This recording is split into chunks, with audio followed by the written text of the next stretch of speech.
आज मुझे साक्ष्य चाहिए कि कर्ण श्रेष्ठ क्यों है। मैं तुम्हें सिद्ध करके दिखाता हूं, कदाचित उसके पश्चात तुम्हें विश्वास हो जाए। यदि फिर भी विश्वास ना हुआ तो मैं वचन देता हूं पार्थ, कर्ण की प्रशंसा तो दूर, तुम्हारे समक्ष उसका नाम तक नहीं लूंगा। मैं परीक्षा के लिए तैयार हूं।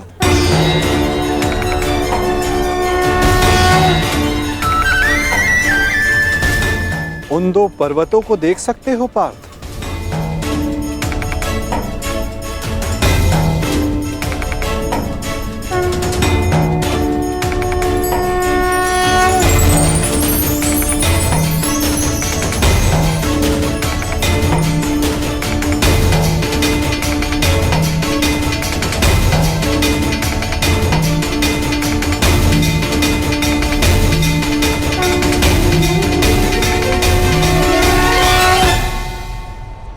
स्वर्ण पर्वत? हाँ पार्थ, अब ये दोनों पर्वत स्वर्ण में परिवर्तित हो चुके हैं।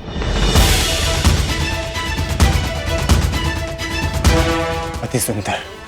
स्वर्ण वो वस्तु होती है पार्थ, जिसे हर कोई अर्जित करना चाहता है। और अब मैं ये कहता हूं कि इन दोनों स्वर्ण पर्वतों पर तुम्हारा अधिकार है। और मैं ये चाहता हूं कि इन दोनों स्वर्ण पर्वतों को समान मात्रा में बांटकर इन ग्राम वासियों में दान कर दो। परंतु पार्थ, एक बात का स्मरण रखना, इन पर्वतों का सारा स्वर्ण दान करना होगा। स्वीकार है तुम्हें?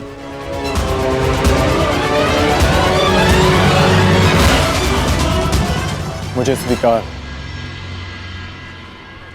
आज्ञा दीजिए मां। ग्रामवासियों,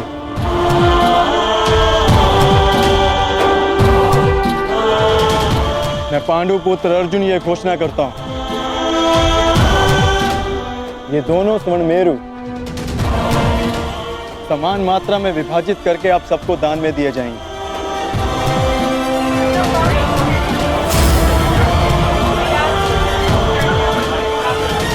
इसलिए आप एक पंक्ति में खड़े हो जाएं और अपना अपना भाग लेकर आगे जाएं। और विश्वास रखिए, सबको समान मात्रा में स्वर्ण मिलेगा। पांडु पुत्र अर्जुन के, पांडु पुत्र अर्जुन के, पांडु पुत्र अर्जुन के, पांडु पुत्र अर्जुन के।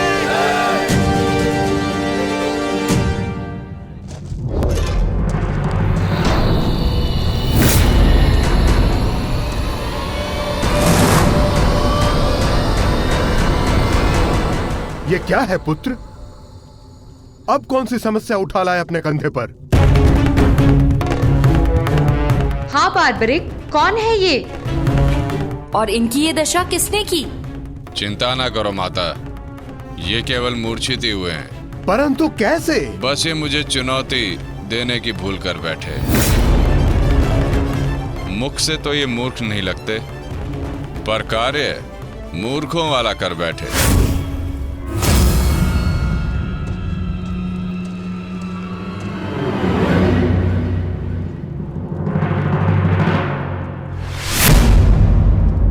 पिताश्री! पिताश्री! पिताश्री! पिताश्री! पिताश्री! मारवी, पानी लेके आओ। क्या हुआ पिताश्री? क्या हुआ? ये क्या अनर्थ कर डाला तुमने? तुम्हें पता भी है ये कौन है? ये पिताश्री है मेरे, तुम्हारे पितामह मध्य पांडव महाबली भीम है ये, जिनका सम्मान करना चाहिए उन पर प्रहार कर उनको अपमानित कर दिया। लज्जा आती है मुझे कि तुम मेरे पुत्र हो। हाँ, जो तुमने किया वो मूर्खता नहीं, पाप है।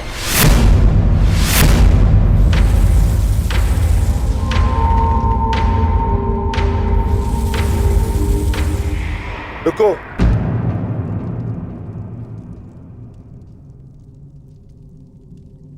पिताश्री, मैं अपने मूर्ख पुत्र की ओर से क्षमा मांगता हूं। क्या ये मेरा पौत्र है। प्राणिपात पितामह, अपनी उद्दंडता पर मैं लज्जित हूं।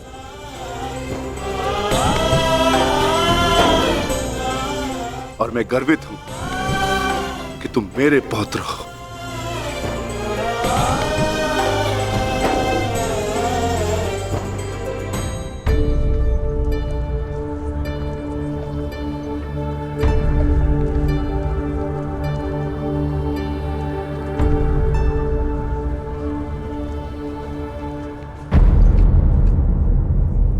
जिस भीम को जरासंध भी परास्त नहीं कर पाया, उसे धूल चटाकर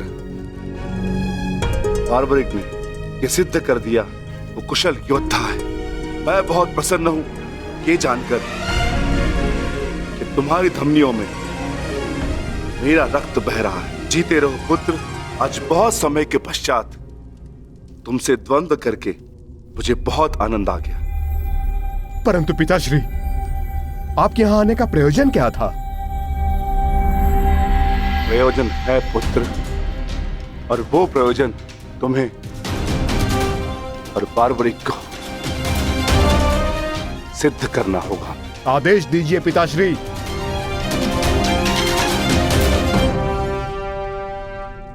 कौरवों और हमारे मध्य महायुद्ध आरंभ होने वाला है। तुम मेरे वंश के वीर हो। हमारे पक्ष को शक्तिशाली बनाने के लिए मुझे इस महायुद्ध में मेरे परिवार की आवश्यकता है। मुझे मेरे कुशल और बलवान पुत्र और पौत्र की आवश्यकता है। क्या तुम मेरा साथ दोगे? हम आपके आदेश के अनुपालन के लिए प्रस्तुत हैं पितामह। इस युद्ध में आपके लिए प्राण देना हमारे लिए गर्व की बात होगी। मेरा परिवार मेरे साथ है, तो इस महायुद्ध में हमारी विजय निश्चित है।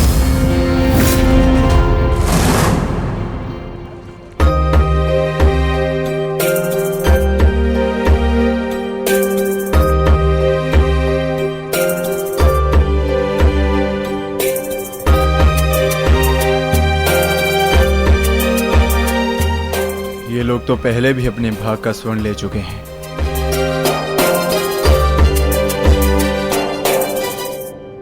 ये लीजिए माते। पुत्र, ये युद्ध संसार के इतिहास का सबसे भीषण युद्ध है। क्या तुम्हें भय नहीं लग रहा? माते, क्या आपको अपने पुत्र पर विश्वास नहीं है? मैं एक योद्धा हूँ और मेरा जन्म एक दैत्य परिवार में हुआ है। युद्ध से भयभीत होना न एक योद्धा का धर्म है और न ही दैत्य का गुण।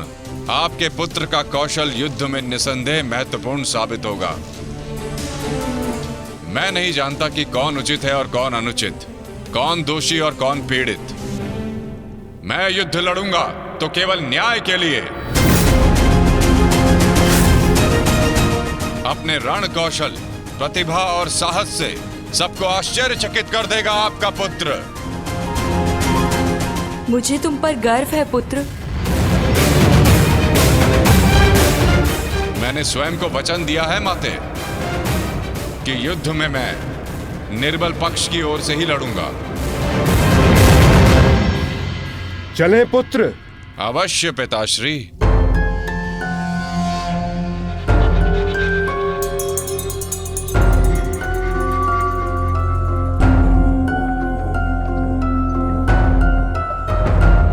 रुक जाइए, थोड़ा विश्राम करते हैं। कुछ समय पश्चात पुनः प्रारंभ करेंगे।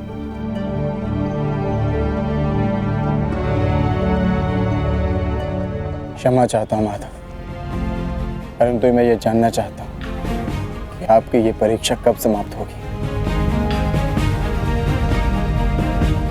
अभी तक तो मैं आधा पर्वत भी नहीं बांध पाया और थकान सा अनुभव कर रहा हूँ।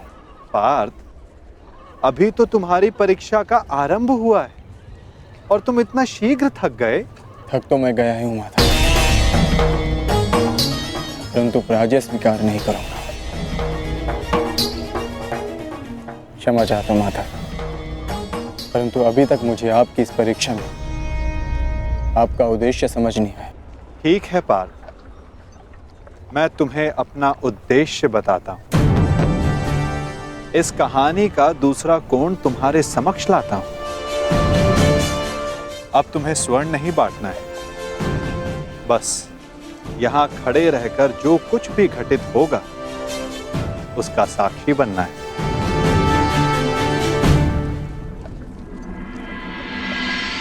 दिव्य दृष्टि से बाण शक्ति से जीते ये सारा रण, शांत चित्त धरे आत्मबल भरे जीते हर बाधा गण। सूर्य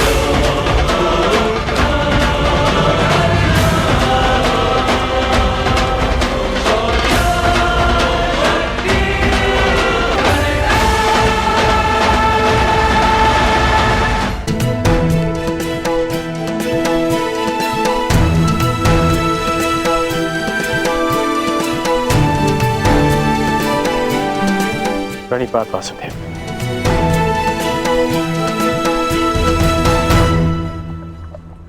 आदेश कीजिए कि कैसे आपने मुझे स्मरण किया। मित्र, एक महत्वपूर्ण कार्य के लिए तुम्हारी सहायता चाहिए मुझे। बड़े समय से इस कार्य को पूर्ण कैसे करूं, उसके विषय में सोच रहा था, तो तुम्हारा स्मरण हुआ है। और मुझे पूर्ण विश्वास है कि तुम्हारे अतिरिक्त इस कार्य को और अधिक उत्कृष्टता से कोई नहीं कर सकता। ये मेरा सौभाग्य है कि आपने मुझे अपना मंतव्य पूर्ण करने के लिए योग्य समझा। वो तो स्वर्ण पर्वत देख सकते हो मित्र।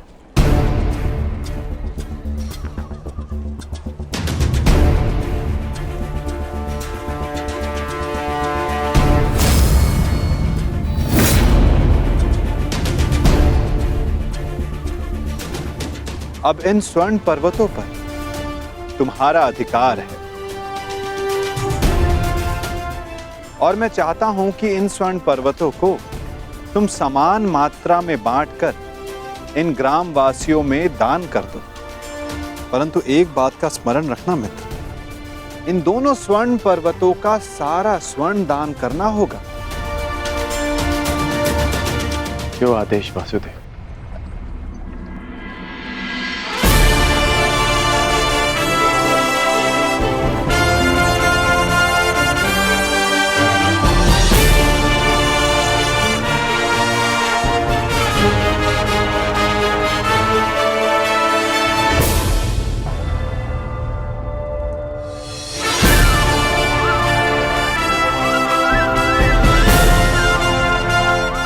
मैं सभी ग्रामवासियों से निवेदन करता हूं कि ये दोनों स्वर्ण पर्वत अब आपके अधीन है। आप सब जाकर इस सारे स्वर्ण को आपस में समान भाग में बांट लें।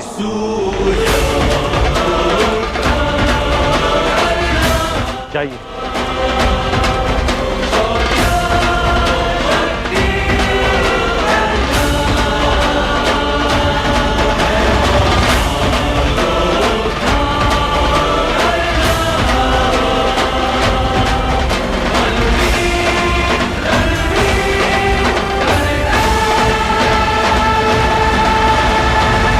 प्रणिपात।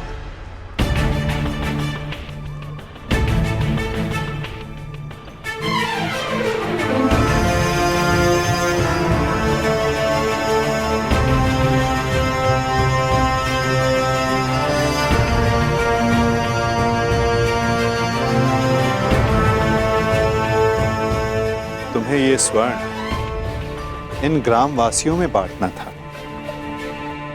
परंतु तुम भी इन ग्राम वासियों की भांति ही स्वर्ण के प्रति आकर्षित हुए। कदाचित तुम स्वर्ण को ऐश्वर्य और सम्मान प्राप्त करने की वस्तु समझते हो। तुमने अपने अनुमान से इस स्वर्ण को इन लोगों में दान किया, परंतु तुम्हें इसका ज्ञात नहीं था कि किसको कितनी आवश्यकता है। और कर्ण के मन में इस स्वर्ण को लेकर कोई आकर्षण, कोई लालच नहीं था पार्थ। और ये सब ग्रामवासियों में दान करके वो वापस लौट गया। पार्थ, जिस पर दान करने का उत्तरदायित्व हो, उसके मन में वस्तु के प्रति लोभ नहीं होना चाहिए।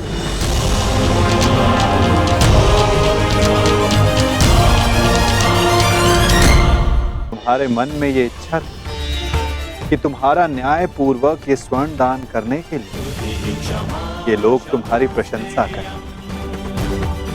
और कर्ण के मन में केवल कर्म करने की इच्छा थी पार्थ, फल पाने की नहीं। ये वितरांग गुण, ये विरक्ति मनुष्य का लक्ष्य पाने, उसका दान करने के संकल्प को दर्शाता है। एक समय था पार्थ कि तुम केवल चिड़िया की आंख को देखते थे, परंतु आज तुमने केवल चिड़िया की आंख को नहीं, पूरी चिड़िया को देखा। उसकी चाह पूर्ण करने की राह को देखा। और यही अंतर है तुम में और कर्ण में पार्थ। वही अंतर जो एक सामान्य मनुष्य और विशेष मनुष्य में होता है। मैं आपका तात्पर्य समझ गया माता, और ये भी समझ गया कि आपके हृदय में कर्ण का स्थान मेरे स्थान से ऊपर क्यों है। नहीं पार्थ, ऐसा नहीं है। तुम भी मेरे लिए अत्यधिक प्रिय हो, परंतु जैसा कि मैंने पहले भी कहा, जितना प्रेम, जितना सम्मान मेरे हृदय में कर्ण के लिए, उतना ही प्रेम, उतना ही सम्मान तुम्हारे लिए भी मेरे हृदय में है पार्थ। परंतु कर्ण के प्रति मैं तुम्हारा दृष्टिकोण बदलना चाहता हूं। जिस प्रकार, जिस दृष्टि से मैं कर्ण को देखता हूं, उसी दृष्टि से तुम्हें भी दिखलाना चाहता हूं पार्थ। मैं तुम्हें केवल ये बताना चाहता था पार्थ कि क्यों कर्ण को दानवीर कर्ण के नाम से जाना जाता है। मैं समझ गया माता, आप धन्य हैं।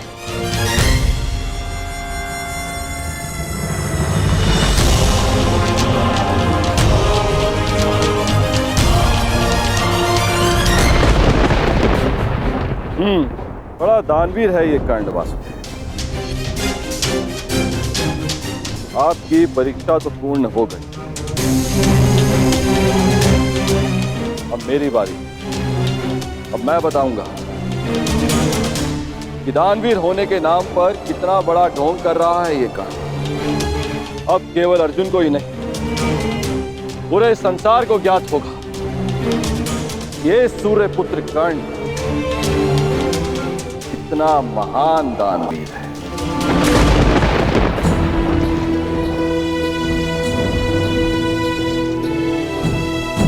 मित्र, तुम्हारी परीक्षा अभी पूर्ण नहीं हुई है। तुम्हारी इस दानवीरता की सबसे विकट परीक्षा अभी शेष है मित्र। और उस परीक्षा में सफल होने के लिए तुम्हें बहुत बड़ा मूल्य चुकाना होगा। तुम्हारी उस परीक्षा के समक्ष मेरी ये परीक्षा मानो बालकों का खेल सिद्ध होगी मित्र। सावधान रहना। आप जानते नहीं कि आज मैं कितना प्रसन्न हूं कि आपको मेरी चिंता है, कि मैं आपके मन में बसता हूं। अब मुझे और कुछ नहीं चाहिए। अब यदि मैं अपने प्राणों को भी दान में दे दूं, तब भी सदा मैं धनी रहूंगा।